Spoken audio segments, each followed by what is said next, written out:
And at this point, every white savior trope was torn to shreds the moment ISIS ripped that money up. When most people think of Bring It On, they think about this competitive cheerleading movie franchise that has become iconic within pop culture, and that part is true, but it's so much more than that, especially when you look at the first movie. The first movie in the series touched on a lot of subject matter that is now being discussed more in today's society, such as cultural appropriation, race, class, gender norms, and sexuality. The 2000s teen comedy drama was definitely ahead of its time, making this movie a well-known cult classic to this day. In today's video, we will be discussing the cultural significance of Bring It On. The movie opens up with the Toros performing at what seems to be a halftime game. The cheer they're performing is an over-exaggerated stereotype of what people perceive cheerleaders are. Sexy, popular, everyone hates her because she's beautiful, etc. This is where Torrance is announced as the new captain. Then all of a sudden, she's completely naked in front of the entire crowd. At this point, this is when we realize it's just a dream. Yo, fun fact, the studio wanted to cut this scene out, but the writer fought for them to keep it, saying if they were going to make a cheerleading movie, they were going to go all the way with it, and I'm glad they did. Not only because this has become a tradition in every Bring It On movie after this one, but because this sets the perfect tone for the movie. After waking up from this dream turned nightmare, we learn more about our main character, Torrance. Torrance is an upper middle class white girl living in San Diego. She has a boyfriend named Aaron whom her parents obviously don't like. Hey, can I help? Oh, no. We're fine, thanks. Really. Stay in your vehicle. Hey, you sure? She has an annoying little brother as well as being the new captain of the cheerleading team, and she seems to be fairly popular.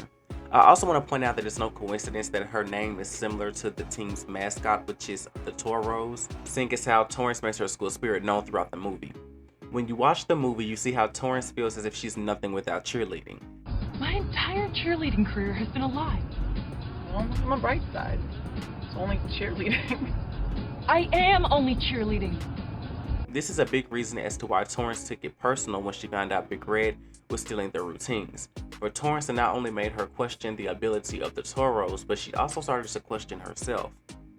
After Carver has an accident during the first practice of the season, the team has tryouts to find a replacement. To say tryouts was trash is an understatement. That is until Missy walks into the room and shuts it down. Torrance later goes to Missy's house, where Missy calls herself an hardcore gymnast, explaining how cheerleading won't satisfy her. And I'm just like, then why did you even try out? I transferred from Los Angeles. Your school has no gymnastics team. This is a last resort. But it's obvious she changed her mind after finding out how petty Courtney and Whitney are. At Missy's first practice with them, she begins to have a weird sense of deja vu. Realizing they stole their cheer from the Clovers, she walks out on them, and this pisses Torrance off. Torrance comes outside in the parking lot fired up like Mike Tyson, like she really wants to whoop Missy's ass. Instead of fighting her, Missy decides to take Torrance on a road trip. No lie, I literally had to look up how far San Diego is from East Compton, and it's like an hour and 50 minutes. So she drove her almost 2 hours, making it just in time to see the Clovers performing the exact same cheer during their halftime game. The only difference is that the Clovers do it way better. Just insert clip here. Look how the Toros do it. I said! Burn! It's cold in here. I said there must be some toros in the atmosphere. I said burn! It's cold in here. I said there must be some toros in the atmosphere. I said O, E, ice, ice, ice. O, E, ice, ice, ice. Here we go, girls. Now look how the Clovers do it. I said burn! It's cold in here. There must be some toros in the atmosphere. I said burn! It's cold in here. There must be some toros in the atmosphere. I said ice, ice, ice. Slow it down. Now, I honestly believe that this was deliberately done by the director. The actual choreography between the two teams are different. The Toros' choreography looked extremely basic, like they didn't put too much thought into it at all, while the Clovers on the other hand understood the assignment because they created it, like Isis said herself. It's cold in here. I said there must be some toros in the atmosphere. I know you didn't think a white girl made that shit up. Isis pretty much gives Torrance the rundown outside about how Big Red, will come to their games with a video camera just to steal their cheers and perform them at cheering competitions where they would see it on TV like ESPN. Isis also tells her that they never got the opportunities to go to competitions like nationals to show their talent. She further explains her frustration on how every time they would create something, the Toros would come and take it and call it something different. And y'all, if you're still confused on what cultural appropriation is and the damage it causes, just watch this movie. Better yet, just watch this scene. A more recent example of this is the recent TikTok strike, where black TikTokers who are known for creating amazing choreography have decided to go on strike due to the white TikTokers doing their choreography and getting recognition for it, while the black creators never received credit or received credit at the last minute. As I said, Bring It On was ahead of the game. After escaping an ass whooping from the Clovers, Torrance begins to tell Missy that she thinks she's cursed due to her dropping the spirit stick at cheer camp. Literally, this movie is so dramatic in the best way. Torrance tells her team all about how Big Red stole the Clovers' routine, and after hearing this, instead of starting over from scratch with new cheers, they all complain about how they shouldn't have to start over because Big Red did the dishonorable thing and they shouldn't have to clean up her mess, simply because they didn't know about it. At this point, Torrance knows it would be wrong to just continue on and use those stolen routines. Instead of putting her foot down as the captain, she folds in fear of not only losing members of the team, but also being dethroned as head cheerleader. It isn't until the Clovers pop up at the Toros' football game, embarrassing them in front of everybody, that they all agree to come up with something new. Our game is fierce and we are hip, so get on back, you can't touch this. Our game is bad, we're without peers, so get that weak mess out of here. Try to steal our bit, but you look like shit. We're the ones who are down with it. This leads them to hire this choreographer named Sparky, who puts them all in this strict diet and gives them a fresh new routine. So we think. We get to the cheerleading competition, and I just want to say that I thought it was a great idea for them to show us this competition through Missy's eyes instead of Torrance's.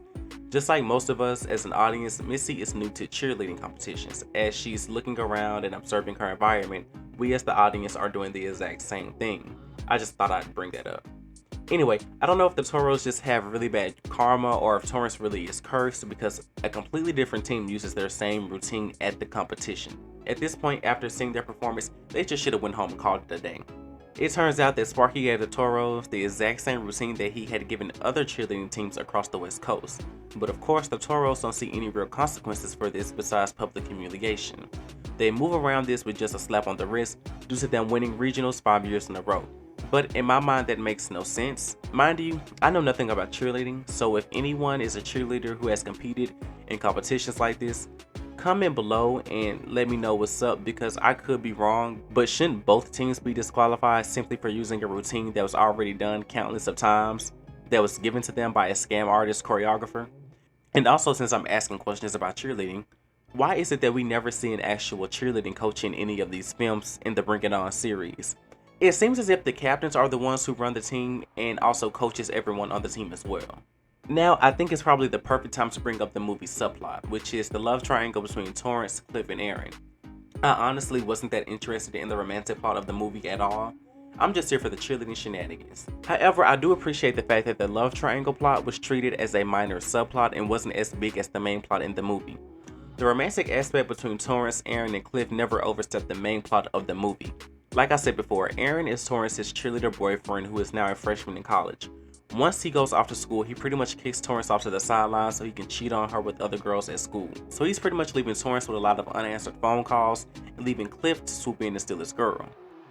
After the disaster that happened at that competition, Aaron thinks it's a good idea for Torrance to hand over the squad to her frenemies Courtney and Whitney. Once Torrance finds out that Courtney and Whitney want to drop out of nationals, she decides to put her big girl pants on and take control of the mess going on in her life, and take accountability. Torrance breaks up with Aaron, the team begins to work out more, they extend their practices, and begin to learn fresh routines from scratch by actually putting in hard work. Everything at this point seems to be looking up for the Toros while things aren't looking too good for the Clovers. We find out that the Clovers might not be going to nationals because they can't come up with the funds. So Torrance decides to put on her cape and drive an hour and 50 minutes, again y'all, an hour and 50 minutes, just to get a check ripped up and thrown in her face. And at this point, every white savior trope was torn to shreds the moment Isis ripped that money up. Side note, let's just take a moment and appreciate how good the Clovers looked in this scene. This particular scene shows that you just can't buy black people's forgiveness, and it also shows that black people aren't your charity case. Now, I think Torrance gave the Clovers that money for two reasons. One, it was obviously guilt money. Although she didn't know that those cheers were stolen at first, Against her better judgment, she still used the Clovers' cheers at their next game. Secondly, Torrance knew the Clovers were really good, and deep down she knew they were way better than them. She knew that if they were to compete against any other team, they'd win. But the only way to prove they are truly the best is to actually beat the best, which is the Clovers. If they competed against them in Nationals and won, I think for Torrance it would have proved that the Toros were better than them, stolen cheers or not. But for that to happen, the Clovers had to go to Nationals and actually compete. The Clovers will later receive money from the talk show host Pauletta so they can compete in the Nationals. And I don't know if I'm the only one, but I would have much rather the Clovers come together and do something similar to the car rush the Toros did, or do a bake sale or something to raise the money. But they were able to go to Nationals without accepting money from the team that stole from them, and that's all that matters. I want to point out that I do appreciate the mutual respect that both Torrance and Isis have toward one another. Both of them are headstrong, ambitious, hardworking captains who want the best for their teams. And it's obvious they see these same characteristics in one another, which is why they understand each other so much. Ultimately, after competing against each other and the other teams, the Toros come in second place and the Clovers come in victorious in first place. Now, both teams are proud of their placements, as they should be, and it's honestly well deserved. Like I stated before, this movie doesn't just talk about cultural appropriation and race, but it also dives a little into gender norms and sexuality. One thing I love about all the movies in the Bring It On franchise is how they do incorporate the male cheerleaders in the films. They could have easily gotten rid of the male cheerleaders altogether if they wanted, since most cheerleading movies do fail to include them. Bring It On doesn't feed into the stereotype that all male cheerleaders are gay either, but instead they do address it. Although we see both gay and straight male cheerleaders, the guys on the team are the center of ridicule from the football players and other people in the movie, such as Torrance's little brother, and from some random girl Aaron was cheating on Torrance with, who immediately seemed turned off from the fact that he was a cheerleader once she found out. One thing that I can say that was left a little ambiguous, at least for me, was when Isis said that the Toros would come to East Compton stealing their routines for years. As far as we know, Big Red was the captain of the Toros for a year. Keep in mind that captains are only given to senior cheerleaders. This either means that even before she was captain, Big Red still had enough pull to instruct and give the Toros cheers that they didn't know were stolen, or if the captains before Big Red were stealing cheers as well. But this also makes sense because it's perceived that the Toros didn't even have a single original cheers to begin with. Even routines done during their halftime game, which Torrance simplifies as just practices to them, were not original, as we see the Clovers expose them for stealing those cheers too. It's crazy to think that Gabrielle Union also auditioned for Sugar and Spice, which was another cheerleading comedy film that premiered the year after Bring It On did, but she didn't do the film because they didn't want to make any of their main characters black. As messed up as it was, I'm glad she did Bring It On instead, because Gabrielle Union had a lot of influences as far as how her character was portrayed in the movie. She did an interview stating that the original script had a lot of over-the-top, stereotypical black girl quotes that black women just don't say in real life. And this is why I always say it is so important to have a diverse writer's room, especially when writing about black, Latino, Asian, or LGBTQ characters. Overall, this movie is definitely a one-of-a-kind cult classic with a message that was ahead of its time. There isn't really much that could have been done better with the movie other than I would have liked to see more Isis and more Clovers. The trailer for the movie pitched it as a rivalry between two schools. It made it seem as if we're going to get more backstory on the Clovers and get a close look at their practices and their world and see it from their point of view, but that just didn't happen in the actual movie. I can understand why we instead saw things mostly through Torrance's perspective, because this was a movie more so about how she has to come to terms with the fact that her team and their accomplishments weren't where she thought it was. And I'm glad that this movie was shown through her perspective, because hopefully those who can identify with Torrance will learn that cultural appropriation is a real thing and how it affects the people whose content and cultural practices, style, or customs are being stolen and the damage it does. But what are your opinions on Bring It On and the movie's significance, and what makes it a cult classic today, 21 years later? Thank you so much for watching this video, and don't forget to like, share, comment, and subscribe.